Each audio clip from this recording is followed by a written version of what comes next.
Habit number 1, living with integrity. When we talk about making ourselves irresistible, we tend to think about looks or our standing in society. But let's go deeper, into something much more basic: integrity. Integrity is not a moral high ground, but the bedrock of how one sees us and decides to trust us. Integrity is to act in consistency with what you say, consistency in what you profess and practice. Now imagine you are at a networking event, and you meet this person with whom you get to share an interest in environmental conservation. You talk to them about your passion for sustainable living, and promise to send them the link to the documentary that really changed your whole way of thinking. By following through the very next day, that simple act both cements your reputation as one who is reliable and deepens your connection with them. You are looked at as someone who sticks to their word. On the other hand, consider that if you don't follow up, that one action might actually make them think you're not sincere in other things you talked about. It is in these little moments that the fabric of our character is tested and on display.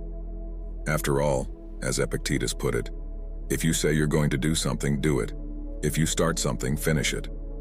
That quote is really not so much about following through on things, but really perhaps more so, a call to be consistent, reliable, and true in our dealings. But living with integrity goes beyond keeping promises. It extends to everyday decisions and interactions. Take, for example, your workplace. Suppose you are assigned a project with tight deadlines and high stakes. The pressure is mounting and cutting corners could easily go unnoticed. However, doing the work at best ability, adhering to ethical practices even when tempted to do otherwise, speaks volumes about integrity. Your colleagues and superiors will notice and remember the same. Such integrity can make you a magnet for respect and admiration, not only professionally but personally too. Integrity also means that one holds their value, even when it means being unpopular or inconveniencing. For example, you are in a restaurant on a date. The waiter accidentally serves you with more expensive food than you had ordered for yourself. It may create a momentarily awkward situation, pointing out the mistake and asking for the correct order. I'm human after all, and so are you. It makes one honest and fair-minded. It is hard to be a person full of integrity. This calls for keeping on practice self-awareness and live with the values of your life each day. However, the respect and trust obtained make of you a person with whom many individuals would like to be associated. People by nature are drawn to those who are genuinely unyielding, for in their midst there is a sense of security and regard for others. Thus, fostering integrity does not just become a process of appealing to yourself. It is the growth to become somebody that people can rely on and respect, making you truly irresistible in the depthest, most enduring sense. Habit number 2, self-control. In a world that so often crowns the loudest or most instantly responsive, Stoicism shows the strength of self-control. It is not merely a matter of choking off emotions or desires. It is a process of governing them thoughtfully, so that they can serve us rather than have us serve them. That's very nice of a principle because it says a strong and mature person, qualities that are attractive in personal relationships. That is no different from debates at social gatherings. They start with the same likable premise. It's good to listen to and understand different sides of an argument, but people will end up repeating their own opinions and ignoring what the other side is saying. In that scenario, exercising self-restraint involves carefully choosing your words, listening more than speaking, and when you speak, doing so with thoughtfulness and respect for the other person's points of view. This discipline amidst trying and composure is much admirable that it will show you to be gracious with the ability to handle conflict. Besides, willpower becomes part of the personal habits and discipline. For example, there is a goal to get in better shape. The road is paved with temptations to skip the gym, eat unhealthily, or quit when results aren't showing immediately. Exercising self-control by sticking to your workout routine, making even the least convenient healthier choice of food, and persevering even when progress is slow, shows commitment to the goal. This discipline in others, especially the discipline to pursue personal betterment and growth, will naturally elevate their respect and attraction to you. Saving money isn't just about the big gestures and outward commitments. It's also about the small acts of self-control that are often most powerful in the quiet, unseen moments. Whether you are saving for a large purchase or working towards future security, to save instead of spending lavishly and to budget tightly, even while craving immediate pleasures, signal foresight and responsibility. These are not showy virtues in which one looks for a stable, serious relationship. Self-control enriches your life by empowering you to make decisions that align with your long-term values and goals. It brings calm right to the very core of the crazy maelstrom of life, and thereby is the very assurance, the very constancy, and that depth of character that would make somebody genuinely appealing to other people. Mastering your reactions and choosing actions with great discretion makes one not only a person of substance but someone who exudes a quiet confidence that is universally appealing. Habit number 3, empathy and understanding. Full of empathy and understanding, Stoicism believes that these are the key foundations for deep and meaningful relationships.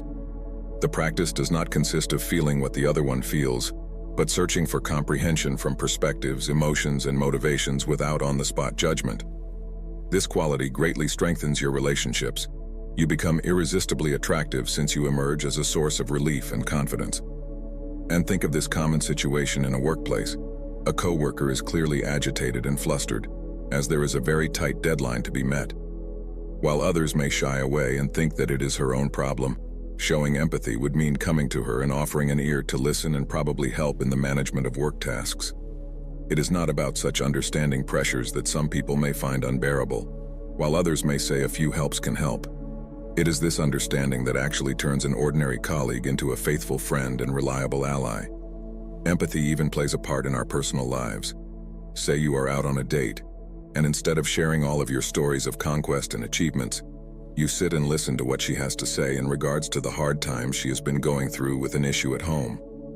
Instead of offering her advice or trying to fix the problem right away, you just show her that you feel for her, show her that you understand. In turn, this will not only deepen your conversation, but will assist both of you in increasing your emotional bond. The practice of empathy and understanding is particularly poignant in resolving conflicts. In a relationship, conflicts are inevitable. When disagreements arise, rather than focusing solely on your point of view, try to see the situation from your partner's perspective. Understand how she feels and where she's coming from with her actions. Doesn't mean that you have to agree with her, but by validating her feelings, coming to a compromise, you make yourself very attractive in that you've shown maturity. This in turn not only effectively helps in solving conflicts, but also builds a new basis for relations on mutual respect and understanding. Empathy in every interaction makes you relate to others at a whole new level, making your relationships feel more fulfilling and real. It makes you not only an interesting but an indispensable one. People are drawn to those who are able to understand and empathize, judgment-free, and that makes you a person of great emotional depth with an irresistible charm. Habit number 4. Appreciation of the present. Stoicism reminds us to live in the present, to really taste the present without an anxious dependence upon the future, as Seneca so beautifully puts it. This habit of mindfulness, not as practice but a way of life, makes one an engaging person standing on firm ground. One is inherently attractive to other people. Say you're in a cute little cafe on a date. Say it to yourself or even out loud. Instead of planning the next move on the date for God's sake or wondering about the level of success the date is achieving, think of nothing but the here and now. You smell the aroma of the coffee. You feel the warmth of the ambiance. You are very much alive in the conversation. With that level of presence, you can respond genuinely to her stories, laugh really at jokes, and show real interest in her life. Such undivided attention makes your date feel appreciated and special, leaving both of you with an enriching experience. The value of what is before them also reflects in the treatment of the daily routines. Consider your average morning. Most of them are running through breakfast, the mind already considering all the tasks of the day. It is when you take breakfast in a relaxed way, noticing the light of the morning, how it fills the room with rays, and it is when you relish the silence before the busy day starts. This practice not only improved your day, but set a calm, collected tone that influenced others around. Appreciation of the present extends to handling stress. When you are in high-pressure situations, do you panic and get frustrated, or do you stop to take a deep breath and focus on what is front and center? This approach not only helps in effectively managing the situation, but also in keeping oneself composed, making one the pillar of strength in chaotic times.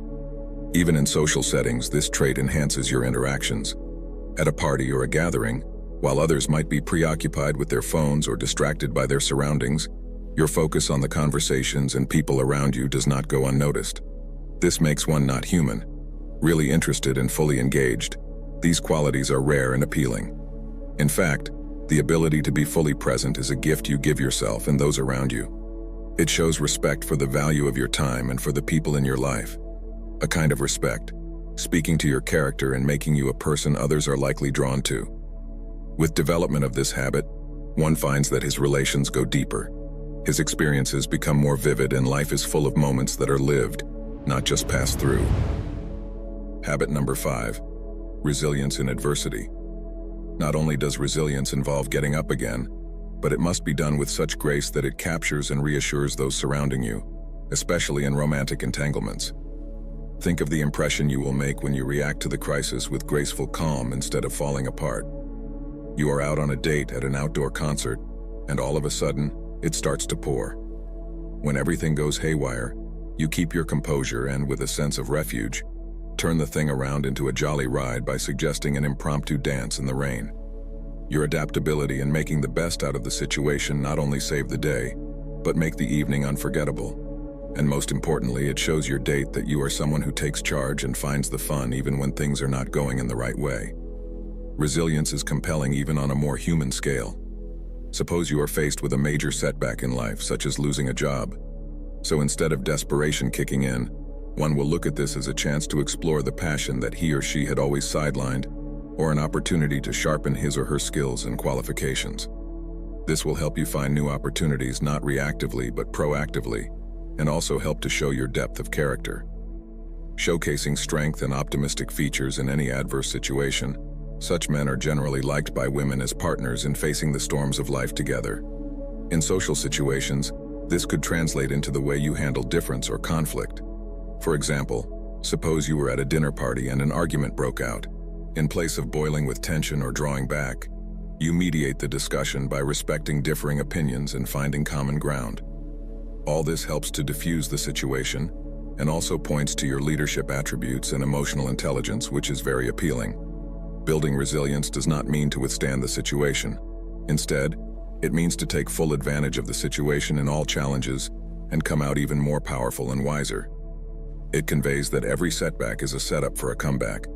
This kind of mindset can change how you are projected to women, in a way that they see a dependable, strong, and solid partner who is able to take care of not only himself, but them too in life's certain roller coasters. This quality in him, the quality of being steadfast, the quality to uplift the spirit in hard and tough times, is an irresistible quality to endear a person to another. Habit number 6, continuous personal growth. With personal development as one of the cornerstones of Stoicism, it becomes an essential quality that enhances your attraction. It is embracing a lifetime journey of learning and self-improvement, not only for oneself but also for enhancing one's relationships. As Seneca once said, "He who is not every day conquering some fear has not learned the secret of life." This will to always move toward growth only confirms your commitment to evolving, and this commitment will on its own draw people, especially women predisposed to depth and ambition in a partner. Imagine, for example, that you take up learning to play a musical instrument or start to paint. Each of the steps in these learning processes adds not only a new skill to your life, but will make you also more interesting and engaging. For example, when you share this new passion with someone on a date, you're not sharing information on something ordinary. You are sharing part of your emerging self. This openness to new challenges and the capacity to master fresh skills will make your conversations more profound and catchier. It could manifest your commitment to growth in a manner that you would approach your career. Perhaps you may not be the kind of individual who would be pleased by punching in and out of the workplace, but would be searching on how to grow your abilities or knowledge base. This may involve attending workshops, taking classes, or reading widely in your field. By discussing these, it shows that you're not a stagnant person. You are one that pursues excellence and takes matters relating to your professional life into your own hands. This level of ambition and commitment is actually very attractive because it shows that you are the kind of person who takes the initiative and is ready to build a stable future. It is constant development that makes you a flexible and easygoing person. Whether it be adapting to new technologies, orienting towards different cultures, or exploring various philosophies of life, your open-mindedness and readiness to grow make you a distinct person. Mostly, women are attracted to men who are not closed in on themselves, but open, curious, and respectful of the other's point of view. Adding commitment to lifelong learning and personal development to your life makes you not only a more knowledgeable and skilled person, but also more attractive. It will show that you are not the kind that rests on your oars, but one who is always pushing, climbing the ladder further. This vibrancy and freshness of life will be infectious. They make you a person to be with interesting. Rather, you will be irresistible. Habit number 7, authenticity. It is about staying true to oneself, not giving in to outside pressure or some kind of temporal subjective trend. Epictetus put its great value this way: "It is more necessary for the soul to be cured than the body, for it is better to die than to live badly." This speaks of the character of living truly with a value far greater than anything else in this world: moral and ethical standards.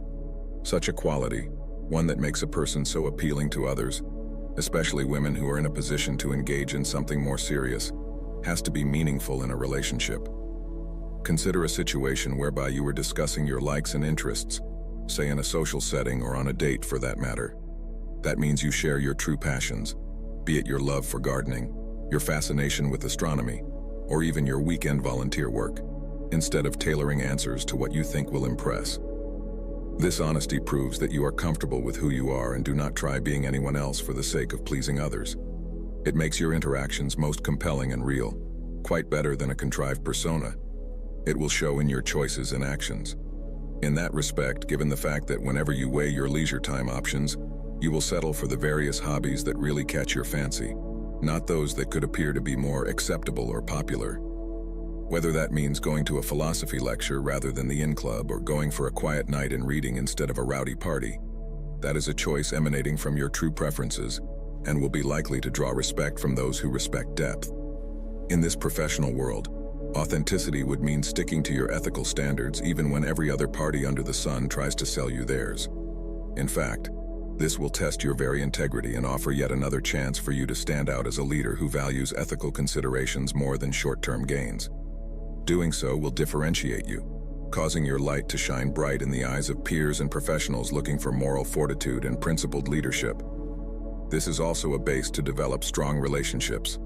And by embracing and practicing authenticity, you're not only keeping in line with Stoic principles but are able, at the same time, to develop a presence that is nothing short of refreshing and magnetic. In fact, women, and all people for that matter, are drawn to those who are unapologetically themselves, those who don't wear masks. This authenticity is magnetic, attracting relationships based on real connection and mutual respect that make you irresistibly attractive. Thank you for watching. If you enjoyed this video, I would appreciate if you would give it a thumbs up and become a Stoic Bond subscriber. This would mean a lot to me. Also, feel free to check out my other videos, which I have linked on the screen. Until next time, stay stoic.